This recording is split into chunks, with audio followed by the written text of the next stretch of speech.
Halo semuanya, di sini kami akan membahas salah satu topik dari makroekonomi, yaitu tentang mekanisme pasar, permintaan, dan penawaran. Dan kami dari kelompok 3. Sebelumnya, perkenalkan nama saya Gracia Irawan, dan di sini saya akan jelaskan keterkaitan topik dengan salah satu fenomena, yaitu tentang kenaikan harga masker pada masa pandemi COVID-19.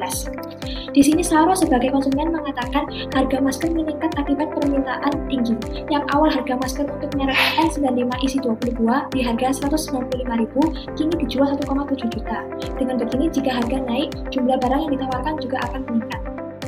Penyebab diantaranya dikarenakan adanya fenomena panic buying oleh masyarakat, yang artinya mereka membeli barang-barang dalam jumlah berlebihan karena rasa panik akan stok habis dan harga melonjak. Lalu kebijakan pemerintah supaya masyarakat menggunakan masker guna untuk mengurangi penyebaran virus ini. Mekanisme permintaan. Di sini jumlah permintaan masyarakat akan masker itu sangat tinggi akibat panic buying dan kebijakan pemerintah yang sudah kita jelaskan pada slide sebelumnya. Nah, apa itu permintaan dan bagaimana hukumnya? Permintaan adalah keinginan konsumen untuk membeli barang pada berbagai tingkat harga selama periode waktu tertentu.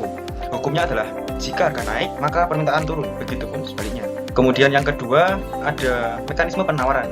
Di sini diceritakan bahwa pada masa darurat COVID, suplai masker ternyata tidak mampu menjawab permintaan masyarakat. Nah, apa sih yang dimaksud penawaran? Jadi penawaran merupakan jumlah barang yang ingin ditawarkan produsen pada berbagai tingkat harga selama periode waktu tertentu. Nah, penawaran ini juga punya hukumnya sendiri yang menyatakan jika harga naik, maka barang yang ditawarkan juga akan naik. Nah, kedua kasus pada slide sebelumnya ternyata punya korelasi yang berakibat pada sebuah konsekuensi. Barang dan jasa menjadi langka dan harga pun naik. Sehingga kesimpulannya adalah terjadi kelangkaan dan kenaikan harga masker.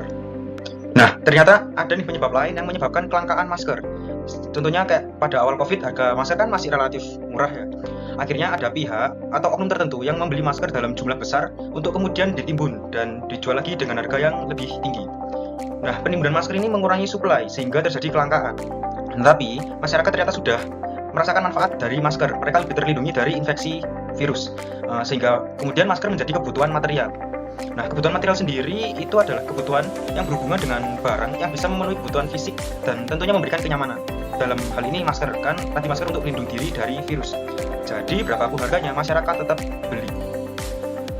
Oke, saya Vincent Halim sekarang akan menjelaskan tentang penyebab pergerakan dan pergeseran kurva permintaan dan penawaran. Nah, penyebab pergerakan dalam kurva ini disebabkan oleh perubahan harga barang dan jasa itu sendiri, di mana harga ini jika naik, permintaan pun akan turun.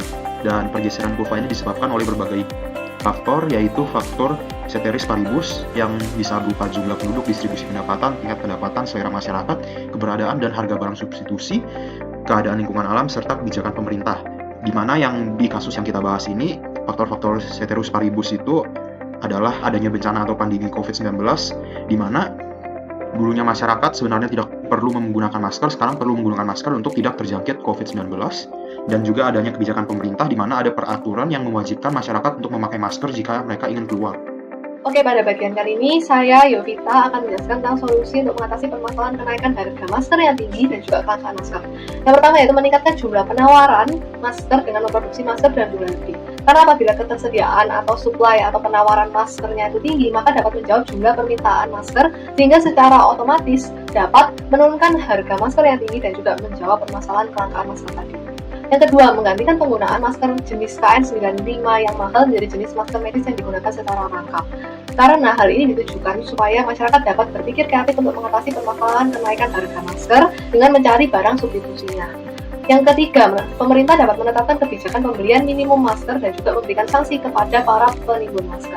Karena aksi menimbun masker itu menghalangi orang lain untuk memperoleh ketersediaan masker untuk menjaga kesehatan dirinya.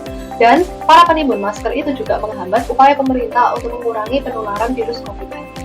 Konsep mekanisme pasar, yaitu permintaan dan penawaran, itu penting untuk dibahas supaya dalam menghadapi upaya pemenuhan kebutuhan hidup, manusia dapat menjadi lebih bijak walaupun manusia sadar bahwa keberadaan barang pemenuhan kebutuhan tersebut sangatlah terbatas. Seperti yang dibahas dalam fenomena di atas, di mana semua orang merasa bahwa keberadaan masker sangat penting pada masa pandemi COVID-19, sehingga jumlah permintaan sangat tinggi. Di sisi lain, menimbun ketersediaan masker karena khawatir jika stok masker habis sehingga menyebabkan orang lain tidak mendapat masker juga adalah perbuatan yang salah. Dan materi ini juga memiliki peran dalam menghadapi fenomena di atas maupun masalah kelangkaan di masa depan. Kita diajak supaya dalam memenuhi kebutuhan hidup, kita kita tidak menyediakan kebutuhan tersebut bagi kita secara berlebihan, bahkan sampai menghalangi orang lain untuk memperoleh kebutuhan mereka masing-masing. Sekian dari kelompok kami mohon maaf apabila ada salah kata, dan terima kasih telah menonton.